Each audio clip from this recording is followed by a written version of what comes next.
बाबा ने हम बच्चों को अपना बनाया, किसी पंडित से पूछ के थोड़ी बनाया, अचानक बनाया ना। हर एक अपने जीवन में अपने आप से पूछे, कोई योजना बना के, कोई बढ़िया किसी से प्रोग्राम लेके हम भगवान के बने क्या? नहीं ना। वो जो बाबा सिंधी में कहा करता है, बाट बेंदे बामन फंस्यो, मैंने कहाँ अच्छा भला बढ़िया बिजनेसमैन, ज्वेलर्स, हाँ, हीरे जवाहरात का व्यापारी आया सुनने में। ट्रांसलेशन शुरू नहीं हुआ क्या? तो ये जो हीरे जवाहरात का व्यापारी था ब्रह्मा बाबा, उन्होंने क्या कभी मनन चिंतन किया था कि मैं नई सृष्टि के निर्माण में स्वयं भगवान का इंस्ट्रूमेंट बनूंगा? ब्रह्मा बाबा ने ख्वाब में भी नहीं सोचा था, हाँ, उनके कोई स्वप्न में नहीं था ये। कैसे बना? अचानक। मातेश्वरी जगदम्बा, ओम राधे, अच्छी खासी कॉलेज में पढ़ रही थी। क्या उन्हें इमेजिनेशन में ऐसा कुछ था इतने बड़े यज्ञ की जगदम्बा बनेंगी? कुछ नहीं था। ये दादियां यज्ञ में आई, इन्हों को था क्या? और आप सब भी आए, आप सबको भी कोई प्रोग्राम नहीं मिला था ऊपर वाले से। हर एक की लाइफ में वो पल, वो क्षण, तो वो क्षण मिरेकल था, अचानक हुआ। कहीं एग्जीबिशन लगी थी, आप अचानक चले गए। कहीं आपके साथ कोई नई रूममेट आ गई, उसने ज्ञान सुना दिया। कहीं कोई वर्कर ऐसी आ गई जिसने ज्ञान सुना दिया। कहीं कोई प्रॉब्लम आई, किसी ने कोऑपरेट किया, भाई ये कहाँ से कोऑपरेशन की आर्ट आप में आई, तो उसने ज्ञान सुना दिया। एनीवे, जीवन में अचानक अचानक अचानक, इस अचानक से बहुत बार हमारा आमना सामना होता है। और भगवान ने भी हमें कहा, जो कुछ होगा अचानक होगा। पूर्व घोषणा, भविष्यवाणी जिसको कहते हैं, आज तक नहीं हुई। हुई क्या? जब कभी बाबा से लोगों ने पूछा कि बाबा आप बता दो ये विनाश कब होगा, बताया क्या? बाबा ने कहा, बड़ी डेट जाननी है तो जाओ मेरे भविष्य वक्ता ज्योतिषी बच्चों से पूछो। मैं तो यही कहूँगा, जो होगा अचानक होगा, आपको एवर रेडी रहना है। तो अपने को एवर रेडी रहना। अपन नहीं कह सकते कि भाई आपने पहले नहीं बताया था। और जो पहले बताने वाली चीज़ें थीं वो भगवान ने बहुत पहले बता दी। In the sense of examination last paper, सबको मालूम है अंतिम पेपर क्या आने वाला है, मालूम है ना? Very good. नष्टो मोहा स्मृति लब्धा का अंतिम पेपर है। कसौटी कौन सी है वो मालूम है? बाबा ने इसके लिए कसौटी भी बताई है। कौन सी है? आप कैसे पास हो सकते हैं इस पेपर में? बहुत काल का अभ्यास, दैट इज द प्रोसीजर, विधि है वो। हाँ, हम कैसे समझेंगे कि हाँ हम पास हो ही जाएंगे? विचार करो जरा।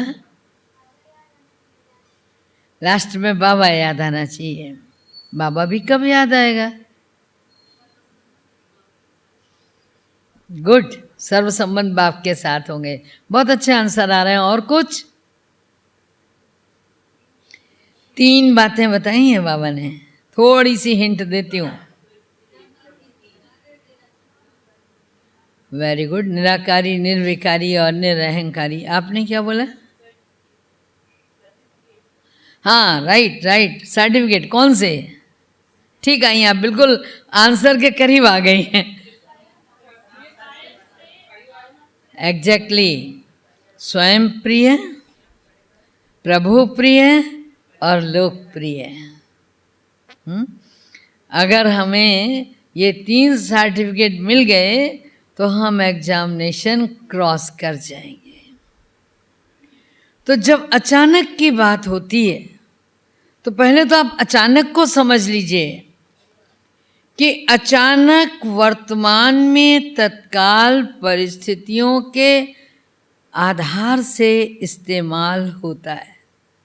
ये वो शब्द है जो, जैसे यहाँ वर्तमान में हम बैठे हैं, 2 दिन से भट्टी कर रहे हैं, हमारे को कोई न्यूज़ नहीं है, कोई न्यूज़ नहीं है, कोई रेडियो या टीवी का माध्यम भी नहीं है जो हमें बताए कि आज शाम को 5 बजे वेदर खराब हो जाएगा, बहुत तेज पानी आएगा। कुछ पता नहीं है। तो हम क्या बोलते? अचानक पानी बरसा। वर्तमान में तत्काल परिस्थिति जब कोई आ जाती है तो हमारे मुंह से निकलता है, अरे अचानक ऐसा हुआ। लेकिन कुछ अचानक नहीं होता दुनिया में, ये भी ध्यान रखो। ये सब कुछ पूर्व निश्चित है। इस दुनिया का विनाश होना है, डेट श्योर है, होना ही है। प्रकृति में हलचल आनी है, श्योर है, आनी ही है। मनुष्य आत्माओं में विकृतियां चरमोत्कर्ष पर होंगी, पीक पॉइंट पर होनी ही है। और जिन्हें फरिश्ता बनकर देवता बनना है, बनना ही है, बनना ही है। सब कुछ फिक्स है, फिर हम अचानक क्यों बोलते हैं? क्योंकि तत्काल प्रभाव से बोलते हैं। तत्काल प्रभाव माना वर्तमान में जो कुछ अचानक घटता है तो हमको लगता है अरे ये तो हमको पता ही नहीं था, ये अचानक हो गया। अचानक तो कुछ होता ही नहीं। शादी, विवाह, बच्चे, परिवार, गाड़ियाँ, बंगले, कुछ अचानक नहीं है। इन लकीरों में लिखा के लाए हैं, लिखा हुआ है। कुछ परिश्रम करते हैं और कुछ भाग्य की लकीरों में लिखा हुआ है, मिलना ही है। अचानक क्या है? लेकिन जब कोई घटना घटती है हम कहते हैं अरे अरे अचानक हुआ। बाबा शुरुआत में तपस्या के बाद जब दादियाँ आती थी ना सेवा करके बाबा से मिलने, 1-2 मास बाहर रहीं, फिर आईं बाबा के पास। 5 दिन रुकेंगे, 7 दिन रुकेंगे। और बाबा उनकी परीक्षा लेने के लिए, अभी वो बहन स्नान पानी करके सामने आके बैठी है, बाबा कहता था आ गई? हाँ जी बाबा, अभी तो मैं रुकूं, कितने दिन का प्रोग्राम है? अभी 10 दिन रुकने वाली हूँ। तो बाबा कहता था देखो बच्ची, ये चिट्ठी आई है वहाँ से, तुम पंजाब चली जाओ ना। और ये अभी तो कपड़ा भी बाल्टी में ही पड़ा हुआ है। बाबा से कुछ कह नहीं पाती थी हमारी वो दादियाँ। मन की आस मन में रह गई, 10 दिन के लिए आए और बाबा कह रहा चली जाओ बच्ची। तो बाबा से तो कुछ नहीं कहती थी, जी बाबा कह के बाहर आ जाती थी। फिर मम्मा को बोलती थी, मम्मा क्या होगा, अभी तो आई हूँ, अभी तो ड्रेस भी मेरा धुल के पड़ा नहीं है, बाल्टी में ही है। और बाबा कह रहा अभी तो जी भर के देखा भी नहीं बाबा को, और बाबा कह रहा है कि जाओ बच्ची। तो कई बार मम्मा प्यार से समझाती थी, कई बार मम्मा आंख दिखाती थी, हाँ जानती थी किसने कहा है तुमको। मम्मा पूछती थी बड़े प्यार से, किसने कहा है, तुम भूल गई कि वो त्रिकालदर्शी है, तुम भूल गई कि ये संदेश सतगुरु का है। हाँ अरे तुम नहीं जाएगी तो कौन जाएगा, जाना ही होगा। क्या हाल होता होगा दादियों का, दिल पे पत्थर रख के जाना होगा। और कुछ एक तो सहज हाँ कर लेती थी, ठीक है जाएंगे, जा रहे हैं। बाबा भी केवल केवल परीक्षा लेता था, कभी दादा आनंद किशोर को, कभी भूरी दादी को, कभी किसी को भेजता था, जाओ बच्ची को ट्रेन में बिठा के आना। और आप जानते हो क्या करता था, टिकट दिला के गाड़ी में बिठा के, अभी गाड़ी छूटने ही वाली है, एक विसिल हो गई है, दूसरी विसिल बजती थी, बोला बाबा की खबर आई है, बहन आप उतर आओ।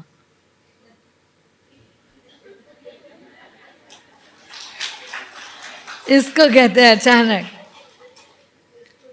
तो ये जो है बाबा क्यों उतारता था, उसने पहली बार में ही हाँ जी बोला। वो मम्मा के पास भी नहीं गई, वो किसी सखी सहेली के पास भी नहीं गई, वो जैसी बैठी थी, जी बाबा और मैं जा रही हूँ। इसको कहते आज्ञाकारी, इसको कहते वफादार, इसको कहते फरमान बरदार, और ये है आज्ञा, ये है अचानक। पास देने वाला नंबर काटेगा क्या, नहीं ना। और जो घूम के गया, मैंने मम्मा के पास भी जाके बोला, थोड़ी सिफारिश लगाई, जा कर के मनोहर दादी को बोला, हाँ या किसी और दादी को, बड़ी दादी को बोला कि बोलो ना बाबा को 2 दिन रुकने दे, फिर चली जाऊंगी। तो क्या हुआ, मामला घूम गया, और घूम गया तो नंबर भी घूम गए, 100 में से उतने मार्क्स कम हो जाएंगे हमारे।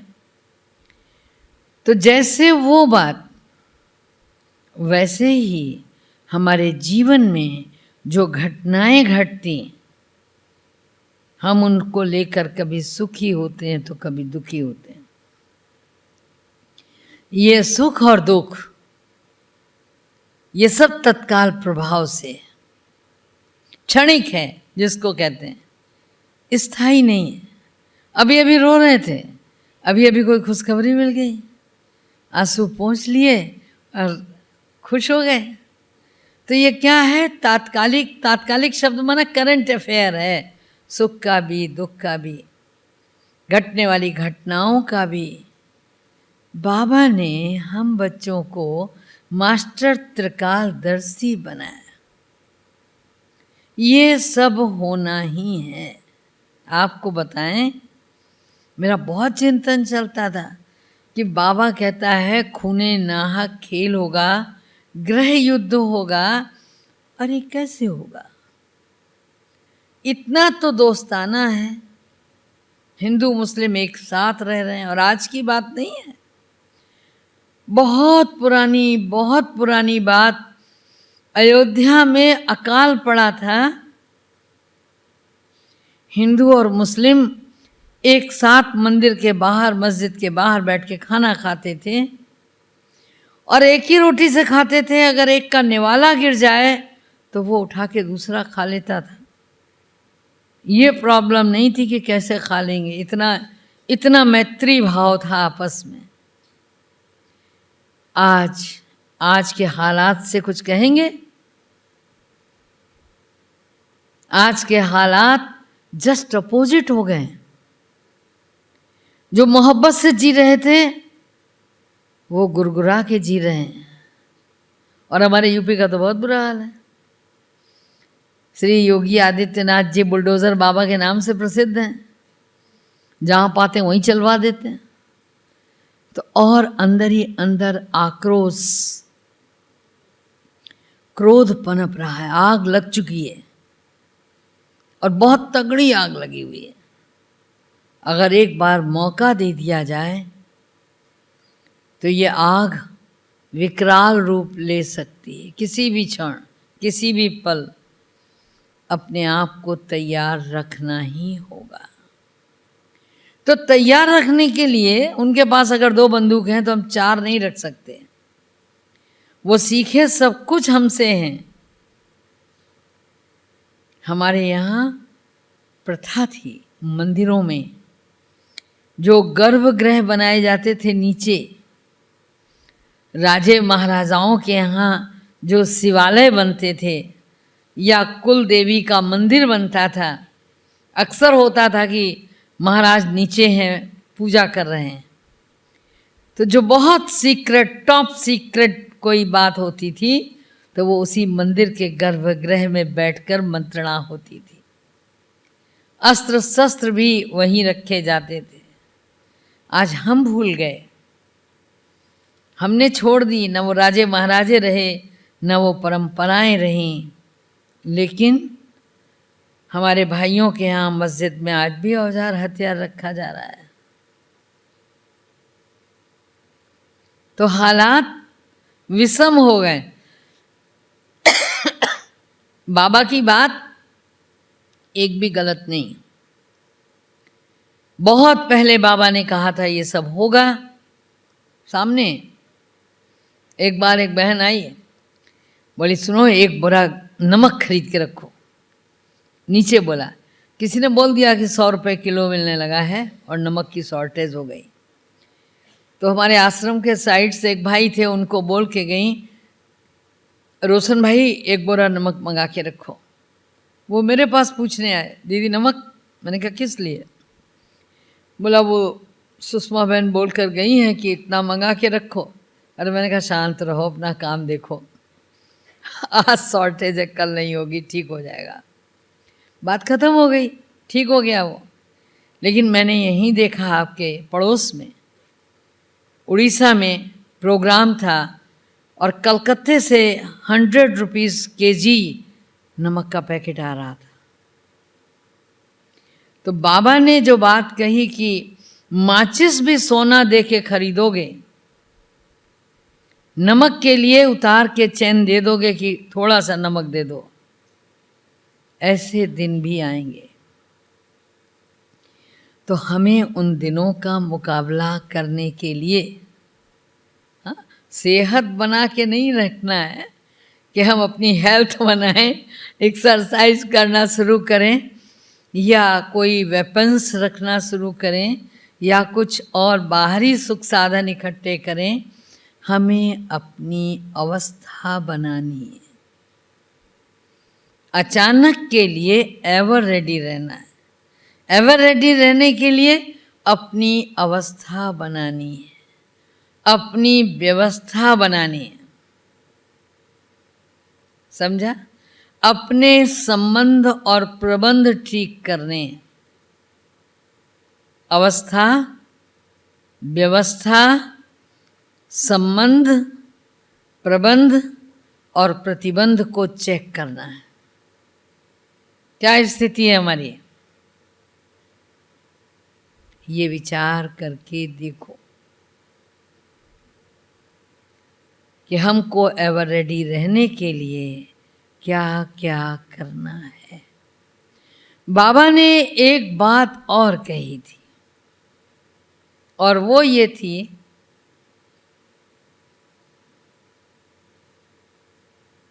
एक तो अचानक और एवर रेडी की बात थी,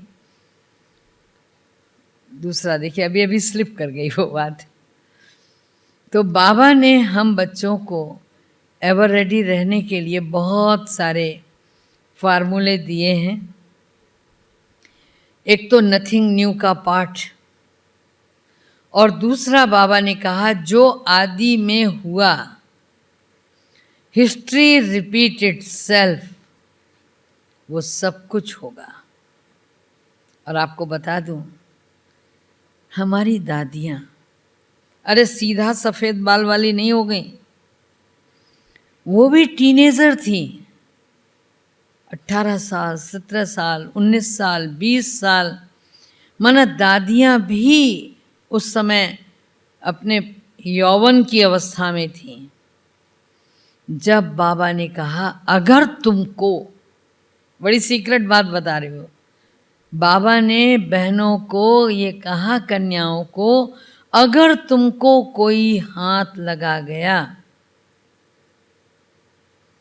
तो ये समझा जाएगा तुम्हारा योग नहीं है।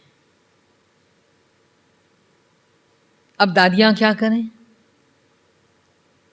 आपने भी हो सकता है सुना हो दादियों के मुंह से कि सारी सारी रात दादियां योग करती थी, और उन दिनों सिस्टम था 10 बजे अटेंडेंस ली जाती थी यज्ञ में।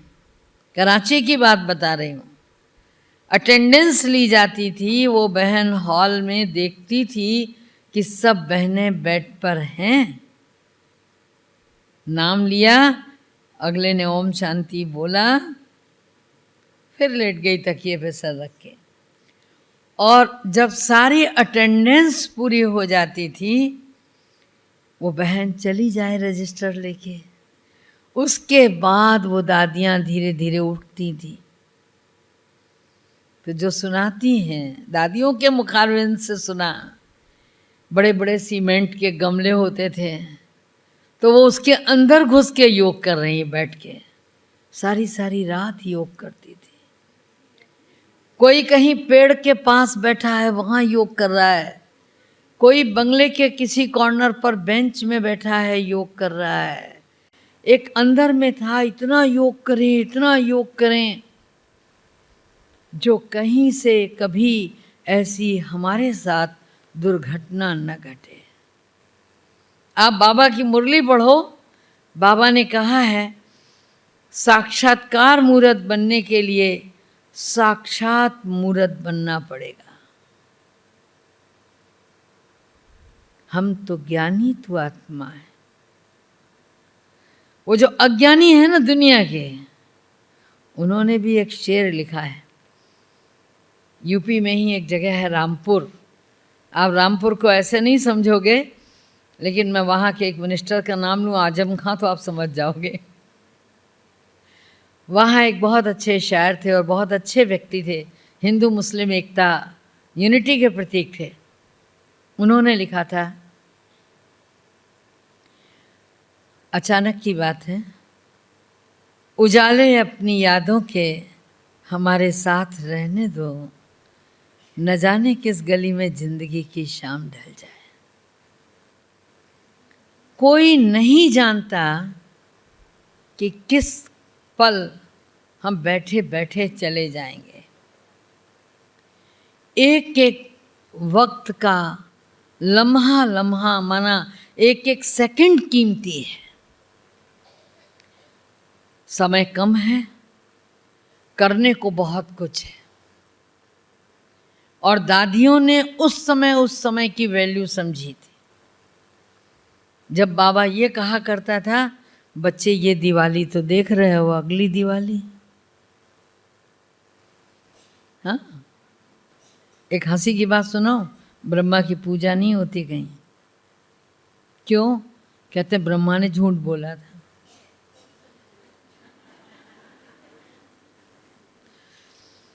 अपने बच्चों के लिए हर माँ बाप झूठ बोल लेता है। तो बाबा भी ये कहता था ना, अगली दिवाली नहीं देखोगे। अरे व्हाट डू यू मीन? न जाने कितनी दिवालियां गुजर गई, 80 दीपावली गुजर गई होंगी, 86 दीपावली गुजर गई होंगी, है ना, यज्ञ की स्थापना के बाद। लेकिन पुरुषार्थ में गति आए, पुरुषार्थ तीव्र हो, हम बहुत तेज दौड़ी पहने, इसलिए बाबा कहता था अरे ये दिवाली देख रहे हो, कौन जाने अगली दिवाली आए या ना आए।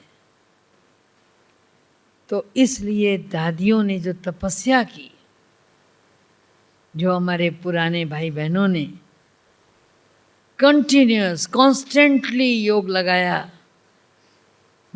हम तो आते ही उतर गए, कूद पड़े सेवा में। जो नई पीढ़ी आई उसने योग कम लगाया, वो तो सेवा में कूद पड़ी, एवर रेडी। बस वो 7 दिन का ज्ञान मिला, उतने में ही एवर रेडी हो गए, खुद को हम ज्ञानी समझने लग गए और दूसरों को ज्ञान सुनाने लग गए। यही हुआ ना, आज भी यही हो रहा है। हम जितने बैठे हैं, बहुतों का अनुभव होगा कि एक बार प्रदर्शनी समझने के बाद अगला ग्रुप कॉलर सीधा करके खुद ले लिया, चलो हम समझाते हैं। ये क्या है? ये भी अचानक का पार्ट है। हाँ, एवर रेडी हो गए 1 मिनट के अंदर। लेकिन बाबा कहता है ये वो तलवार है जिसमें धार नहीं। ये जो हम खड़े हो गए एग्जीबिशन समझाने, अरे अभी ज्ञान अंदर तो उतरा ही नहीं है, यहाँ से यहाँ आया और यहाँ से निकल गया बाहर। मुरली में बहुत सुना होगा आपने कि वो चूहे को हल्दी की गांठ मिली और पंसारी हो गया। वो हाल हमारा भी, कि हमने जरा सा ज्ञान सुना और हम ज्ञान सुनाने लग गए। अरे इस ज्ञान को मंथन करो, चिंतन करो। एक बहुत अच्छा व्यक्ति था, बहुत अच्छी तलवार चलाता था, एक्सपर्ट था। तो उसके पास एक दूसरा आया और उसने कहा कि मैं भी आपसे सीखना चाहता हूँ। बोला ठीक है, सिखा दूंगा। क्या करने का? बोला 3 महीने मेरे किचन में काम करने का। तो 3 महीने उसको समझ में नहीं आया कि किचन में काम करना और तलवार सीखना, इन दोनों का क्या सेंस है, क्या मतलब है। वो चूंकि उसको सीखनी थी तो लगा भाई किचन में। जब किचन में वो काम करता था तो वो जो तलवार वाला था एक्सपर्ट, वो यूं आके पीछे से कभी भी उसको एक चपत मार देता था। इधर उधर से आया, एक मार दिया। तो 1 आध बार 2 बार तो ऐसे हुआ। फिर वो सोचा कुछ चक्कर है, तो वो अलर्ट रहने लगा कि जब वो आए और मारे तो वो सर झुका ले। हुआ ऐसा कई बार। 1 आध बार तो बढ़िया हुआ कि बिल्कुल उसको लगा ही नहीं, बल्कि उसके हाथ में चोट लग गई। 3 महीने गुजर गए। बोला अब आओ मैदान में और तलवार उठाओ और मुझे मारो, अटैक करो मेरे ऊपर, मैं बताऊंगा कैसे रोकते। तो उसने उठाई तलवार, इसने भी उठाई। अब ये तो एक्सपर्ट था, 1 बार में ही आधा कर देता उसको। तो जब दोनों ने चलाई, इसने चलाई तो बचा गया। क्यों? तो जब कई बार ऐसा हुआ तो रख दी, थोड़ा अभ्यास करा के रख दी। तब उसने पूछा कि ये बताइए, आपने इतनी बात सिखाने के लिए मुझे 3 मास किचन में रखा है। तब उसने उत्तर दिया कि श्रीमान जी, अगर मैं आपको किचन में नहीं रखता था तो आपको पंजों पर खड़ा होना नहीं आता था। पहले आपने मेरे हाथ के वार को क्या किया? बचाना सीखा। बोला तब आज तलवार का वार बचा पाए हो, नहीं तो 1 वार में चले गए होते। तो पहले बचाना सीखो, फिर चलाना सीखो। तो बाबा ने हमको अनेक बार समझाया है, बचाना सीखो। और कैसे बचाना सीखो? मास्टर त्रिकालदर्शी बन के। कैसे बचाना सीखो? एवर रेडी हो गए। कैसे बचाना सीखो? आईना सीधा करके, चश्मे के लेंस सीधे कर लो।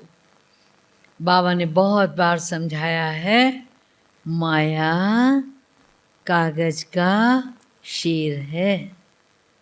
समझाया नहीं समझाया? माया कुछ भी नहीं है। दुश्मन पर विजय पानी है तो दुश्मन के हर लूप होल्स को जानना चाहिए। जब हम जान जाएंगे तो क्या होगा, वो हम पर वार नहीं कर पाएगी। हम नहीं जानते हैं तो वो बड़ा विशाल रूप रख के आती है, हम घबरा जाते हैं। तो बाबा ने हमारा नजरिया बदला, पहले नजरिया बदला। लोग कहते थे एक गांव में बड़ा विशालकाय राक्षस रोज आके अटैक करता है, क्या होगा? बोला उसको कोई मार ही नहीं सकता। तो एक छोटे से बच्चे ने कहा तब तो उसको मारना और आसान है। बोला इसलिए कि जहां भी मारूंगा उसी को तो लगेगा, मेरा वार चूकेगा ही नहीं। समझ की बात है, वो इतना विशाल है, मैं जहां मारूंगा उसी को लगेगा। तो नजरिया बदलें माया के रूपों के बारे में। जैसे कल बता रही थी नष्टो मोहा स्मृति लब्धा वाली बात, कि माया हमारे ही कमियों और कमजोरियों का स्वरूप है, हमारे ही आकर्षण का स्वरूप है। चाहे वो वस्तु में बसी हो, चाहे वो व्यक्ति में बसी हो, चाहे वो धन लक्ष्मी, हाँ आप तो सभी लक्ष्मियां हो, धन में बसी हो, साधन में बसी हो, सुविधाओं में बसी हो, माया माया है। तो जब हम ये समझ जाते हैं कि ये सब माया है और चूंकि मेरा इंटरेस्ट है इसलिए मेरे सामने इसी रूप में आई है, जब इसको समझ लेते हैं तो हम बड़े मजबूत हो जाते हैं और हर पल सर्वशक्तिवान को साथ रखते हैं। अगर हम नहीं जीते तो हमारे तो है ना पीछे जो जीत लेंगे। हर समय बाबा को साथ लेकर चलते हैं। तो एवर रेडी रहने के लिए हमको कल हम योग लगा लेंगे, कल पुरुषार्थ कर लेंगे, कल ये अपने अंदर ले आएंगे नहीं। जो लाना है आज और अभी, कभी कर लेंगे नहीं। गंवाया हुआ एक पल संगम युग का 1 वर्ष के समान है। अरे कोरोना आया, लेकिन कोरोना दोबारा भी तो आ सकता है, कोरोना की जगह कुछ और आ सकता है। अक्सर करके बाबा के यज्ञ से कुछ सूचनाएं आती हैं, 3 मास के लिए अपने घरों में सब कुछ रखो। मेरे इसमें नहीं घुसता था, अभी भी तो नहीं घुसता था। क्यों नहीं घुसता था? मैंने देखा अपनी आंखों से, सन नहीं बता पाऊंगी मैं, 70-80 के बीच की बात है, कुछ अकाल जैसी स्थिति थी। मैं उस समय बनारस में थी। लोग चिट्ठी डालते थे आपके घर में आज डकैती पड़ेगी, और शाम को जब गोली बंदूक फायरिंग रात में शुरू हो तो समझ में आता था कि डकैती पड़ रही है। लेकिन जानते हैं आप डकैती किस चीज़ की पड़ती थी? कुछ भी नहीं। वो रुपया पैसा नहीं ले जाते थे, वो जो अनाज भरा हुआ रहता था, गेहूं चावल दालें, वो ड्रम पलट ले जाते थे। आते थे, चादरें बिछाते थे और वो जितना भी घर में उनको मिलता था पलट ले जाते थे। क्या है? तो अगर हम संग्रह कर भी लेंगे तो क्या हम शांति से खा सकेंगे? हमारी कॉलोनी वाले सोचेंगे कि सभी जो हैं चीख चिल्ला रहे हैं, भूखे मर रहे हैं, ये मैडम तो अपना दरवाजा ही नहीं खोल रही, जरूर इसके पास माल पानी है, बोला अटैक करो, निकाल लो। क्या करेंगे आप? क्या करेंगे? आप ये कहेंगे हमारे बाबा ने कहा था हमने इसलिए रखा हुआ है। अरे हमारे बाबा ने ये भी तो कहा कि हम अपनी वृत्तियों पर नियंत्रण करना सीखें। हम सब धोखे में बैठे हुए हैं यहाँ जितने हैं, और सब ये सोच के रखे हैं कि जब होगा तो देख लेंगे। अरे जब तक मिल रहा है तब तक तो खाओ पियो मौज करो, जब तक मिल रहा है तब तो मस्त रहो, जब नहीं मिलेगा तो देखा जाएगा। अरे तो बहुत काल का अभ्यास किसके लिए कहा बाबा ने? अभी चाहिए। कोरोना आने पर मेरे को संकल्प आया नहीं खाने का और छोड़ दिया। मॉर्निंग में एक टाइम ब्रेकफास्ट लेने के बाद ओम शांति नहीं खाने का। है सब कुछ भगवान की दया से, कोई कमी नहीं है, सब खाते हैं। मैंने छोड़ा ना केवल। लोग पूछते भी हैं क्यों छोड़ा, तो ये देखने के लिए कि कितनी ऐसी चीज़ें हैं जिनके बिना आराम से रहा जा सकता। मैं लोगों को सुनाती थी अरस्तू की बात, बहुत बड़ा फिलॉसफर हो गया है, बाजार में जाया करता था, तो उनका कोई शिष्य भी बाजार में रोज उनसे टकराता था। तो उसने उनसे ये पूछा कि आप बाजार क्यों आते हो, आप तो फिलॉसफर हो। उन्होंने पूछा तुम क्यों आते हो, तो उसने कहा मैं तो गृहस्थी हूं, मैं ये देखता हूं बाजार में कितनी चीजें नई आई हैं, अच्छी आई हैं, अगर मेरे पास पैसा है तो खरीद के ले जाऊंगा, नहीं है तो अगले महीने आऊंगा तब ले जाऊंगा, आप क्यों आते हो? बहुत सुंदर जवाब दिया उन्होंने, मैं इसलिए आता हूं ये देखता हूं कितनी चीजें ऐसी हैं जिनके बिना भी मैं आराम से रह रहा हूं। नजरिया।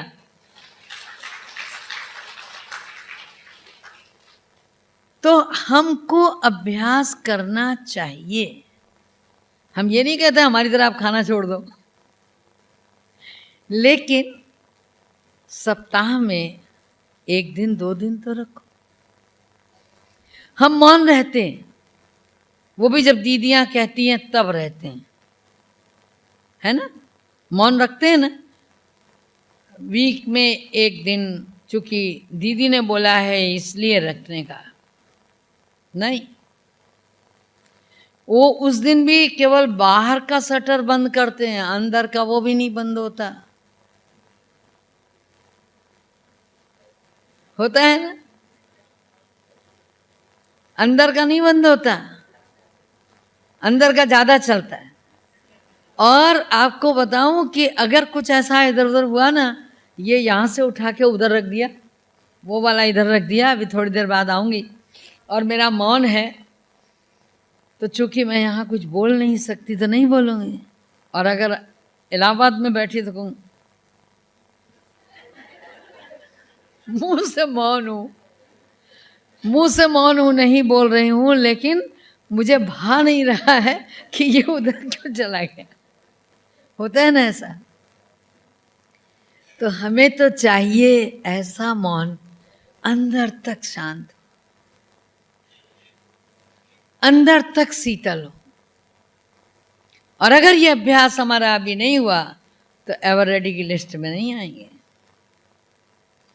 हमारी वृत्तियों पर नियंत्रण ना हुआ तो हम एवर रेडी की लिस्ट में नहीं आएंगे। आने वाली स्थितियां क्या क्या होंगी नहीं कहा जा सकता। उत्तरांचल में एक ग्रुप चला, 2 4 6 लोगों का, हो सकता है कई ग्रुप हों। रात को जब सोने लगते हैं ना, एक नींद पूरी होती है, नींद में ही होते हैं, एक बहन बुरी तरह रोना शुरू करती, बचाओ बचाओ बचाओ। अधिकतर वहां आर्मी के लोग रहते हैं, और क्या होता है जब कोई भी बहन रोती है तो ये आम धारणा है कि आदमी सोचता है क्या हो रहा है, देखो निकल के, बचा सको तो बचाओ, मेजर कर्नल ये वो, तो लोग दरवाज़ा खोल के तुरंत बाहर आ जाते हैं। और जब बाहर आते हैं तो 8-10 लोग जो उस महिला के साथ होते थे वो अंदर घुस जाते हैं और 2 मिनट में लूटपाट के बाहर। ऐसी कई घटनाएं वहां घटी। तो ये तो मैं एक चोरी की बात सुना रही हूं। लेकिन ऐसा जब खूने नाहक खेल होगा, आप घर के अंदर होंगे, बाबा के शब्द हैं, न खिड़की खोल पाएंगे न दरवाजे खोल पाएंगे। और हो सकता है कि आपके कानों में जो चीख चिल्लाहट आ रही हो उसमें आपके किसी प्रियजन की, किसी परिचित की आवाज भी शामिल हो, और आप चाह के उस समय दरवाजा खोल के उसको बचा नहीं पाएंगे। आप सोचें कि हम बैठ करके बाबा के आगे योग लगा लें, नेवर। लगा सकते हैं, मन नहीं लगेगा। तब याद आएगा कि बाबा ने कहा था बहुत काल का अभ्यास चाहिए। तब याद आएगा। तो हमें वो अभ्यास अभी से करना है। अभी जो शांति के क्षण हैं, अभी कर्फ्यू नहीं लगा है कहीं, अभी समुद्र में तूफान नहीं आया है, तो अभी जो शांति के क्षण हैं इनको सफल कर लें, इनको सफल कर लें और अपनी तपस्या द्वारा अपनी ऊर्जा शक्ति को बढ़ा लें। जिसको ऑरा कहते हैं, जिसको ऊर्जा चक्र कहते हैं, योगी का चारों ओर सुरक्षा कवच होता है। हम इतना योग लगाएं कि उस सुरक्षा कवच को भेद कर हमको छूने की हिम्मत अच्छों में नहीं। लेकिन ये तभी संभव है जब हमारे अंदर 100% प्योरिटी हो। 100% एक बाबा दूसरा न कोई हो। जब हमारे अंदर 100% बाबा के ज्ञान का मक्खन हो, मंथन करके निकला हुआ। और ये तो भूल के मत सोचना कि अरे कोई आएगा भी तो हमें क्या, हम तो भेज देंगे अन्ना नगर। नहीं, आपका दरवाज़ा ठोकेंगे लोग, कहेंगे अम्मा आप रोज जाती है ना सत्संग करने, अरे आप ही हमारे इस बच्चे पर हाथ रख दो ना, इसका दर्द दूर हो जाएगा, आप देख दो एक नज़र से ये ठीक हो जाएगा। आप नहीं कह सकते उस समय कि हमारी नज़रों में वो ताकत नहीं है। आप नहीं कह सकते कि हम इसे नहीं ठीक कर सकते। अरे यूं ही कहते हो, बाबा कहता है हर बच्चा राजा है। तो राजा बनना भी तो आना चाहिए ना। इतना अपनी वृत्तियों पर, इतना अपनी इंद्रियों पर हमें संयम आना चाहिए, कंट्रोलिंग पावर। हम एवर रेडी होंगे तभी हमको होने वाली घटना टच करेगी, हम कैच कर सकेंगे। ये पावर आपके अंदर है, नहीं है ऐसा नहीं। दिन भर में अनेक घटनाएं घटती हैं। आप कहते हो सुबह से मन नहीं लग रहा है, पता नहीं क्या होने वाला है। अंदर जाते हो बाहर आते हो, अंदर जाते हो बाहर आते हो, कुछ होने वाला है। कभी कभी आप उठते हो सुबह से बहुत खुश, कोई खास बात है क्या? बोला मिलेगी खबर, कुछ तो खास होगा ही। तो इसका मतलब टच हो रहा है, लेकिन हम उसको एज इट इज कैच नहीं कर पा रहे हैं। हमारा जो कैमरे का लेंस है वो साफ नहीं है या सेट नहीं है। तो हमारी मन बुद्धि का जो कैमरा है, जो तीसरा नेत्र है, क्लियर होना चाहिए, क्लीन होना चाहिए। और क्लियर और क्लीन केवल योग से होगा। कल बताया था ना, ज्ञान का बल, योग का बल, पवित्रता का बल, स्नेह का बल, सहयोग का बल, दुआओं का बल। तो कैमरे का लेंस सीधा होना चाहिए, साफ होना चाहिए। घटने वाली घटना से पहले जाग जाओगे, पहले जागरूक हो जाओगे, पहले सचेत हो जाओगे। एक बार एक फ्लावर एग्जीबिशन थी और हम लोगों ने उसमें अपनी एग्जीबिशन लगा दी। बाई दी वे कुछ लड़के आके खड़े हो गए, लगे सवाल उल्टे सीधे पूछने। शुक्र है ऊपर वाले का बड़ी शांति से जवाब दे रही थी। यहां क्यों लगाया आप लोगों ने? आपका क्या मतलब यहां लगाने का? तो मेरे मुंह से निकला कि शांति की जरूरत किसको नहीं है? इंसान को सबसे ज्यादा है, और इंसान भगवान की बगिया का सबसे सुंदर फूल है, इसलिए फूलों की एग्जीबिशन में लगाया। उनसे पूछा, मैंने कहा ये बताओ कि निशानियां हैं दुनिया में, अगर कुछ होने वाला होता है तो जो जानवर हैं ना, प्राणी मात्र, कहते हैं गाय रस्सी तुड़ा देती है। जो व्यक्ति मरने वाला है, ये बालों में वो होता है ना जुआं जिसको बोलते हैं, वो भी छोड़ देता है सर। कुछ भी पक्षी, अगर तूफान आने वाला है तो घोंसला छोड़ देते हैं। वारे इंसान, जब इतना बड़ा भूकंप आने वाला था, बड़ा अपने को समझदार समझता है, क्यों नहीं घरों से बाहर आ पाया? क्यों नहीं आ पाया? जवाब दीजिए आप। चुप हो गए बोलो। इसीलिए नहीं आ पाया कि उसके पास शांति नहीं है। नहीं है ना? शांति नहीं है। हमको तो हमारे बाबा ने बहुत कुछ सिखाया है। रात्रि को सोने से पूर्व सब कुछ बाबा को देकर, सब कुछ देकर, सारे दिन की समस्याएं, चिंताएं, परेशानियां, आंधी तूफान, सब अपने घर के बड़े बूढ़े को दे दो ना। वो बैठा है घर में, बोलो बाबा आज जितना दिया था काम किया, बाकी ये रहा, सब उसको सौंप के फिर सो शांतिपूर्वक। तो अगर तीसरा नेत्र खुला है तो अचानक घटने वाली घटना को कैच भी कर सकोगे, टच भी होगी।